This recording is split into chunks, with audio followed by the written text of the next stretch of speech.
Mark Meredith, elected Mayor of Stoke-on-Trent. Thank you very much for speaking to Local Edition.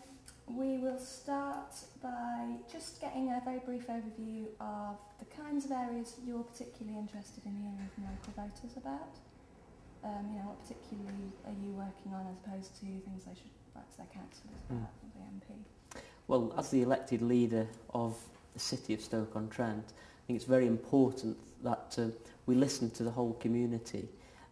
That is a major part of my job, to go out into the community over the entire city and to listen to local people and ask what their local priorities are. Obviously for me, the strategic priority for the city is leading the regeneration of Stoke-on-Trent, transforming our city into a modern 21st century city which will provide for the next generation of young people that are growing up in Stoke-on-Trent. Crucial to that, of course, is improving the quality of education in the city and ensuring that, again, our young generation have the very best opportunity and choices that education can provide. And in that regeneration strategy, where would you say Burslem and Tunstall's preservation as town centres fit in? I think they're absolute priority. Burslem and Tunstall are both very special places in the potteries and in our city of Stoke-on-Trent, and I think it's absolutely vital that we regenerate those areas, that we use what we've got in those areas, the jewels in the crown, if you like, the fantastic buildings and the architecture that we've got both in Burslem and in Tunstall. There has already been significant investment in both of those areas. Tunstall Market, of course, has been revived. It's probably the most successful market in the whole of the city. Beautiful building and now a very successful marketplace used and obviously loved by local residents.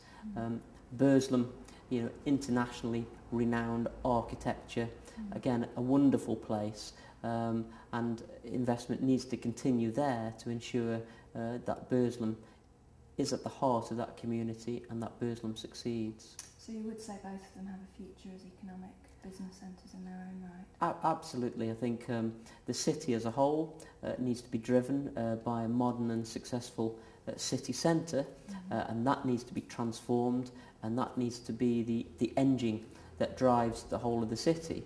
But of course the uniqueness of Burslem and of Tunstall needs to be preserved, and we need to ensure that we develop those areas for visitors and for local residents alike. I know there's been a change, a shift in with the North Staffs Regen Partnership. Do you have any, just quickly, any updates on when decisions regarding projects are going to be made and that process is going to continue, because I know it's affected Burslem in particular? Yeah, of course. I mean, obviously I'm the chair of the partnership board. The partnership board meets every 6 or 8 weeks, and the board is the place where some of the big decisions, strategic decisions, are going to be made in the future. I think it's also important though that we get quality project management in each of the priority areas. Obviously in the north of the city, Burslem is a key priority to regeneration, and so is Chatley-Whitfield as well, to ensure that we've got quality project management in those areas, to make sure that all of the investment from our partners, from English Heritage, from Advantage West Midlands and from the City Council are all pulled together to ensure that we deliver the projects speedily, but also that they are the right projects for those particular areas to allow enterprise to succeed. Because in the end, for every pound of public sector investment in these areas, we'll need 4, 5 and 6 pounds of private sector investment to really drive the economy forward and ensure that those areas and those communities are sustainable. So you will be feeding back to the community, where we're at with that soon? Yes, of course. It's about constant engagement. Obviously we have the Burslem Regeneration Company, which is a crucial part of the regeneration structure, and we'll have further discussions with members of the board there in Burslem to ensure that we're delivering in Burslem for the people of Burslem.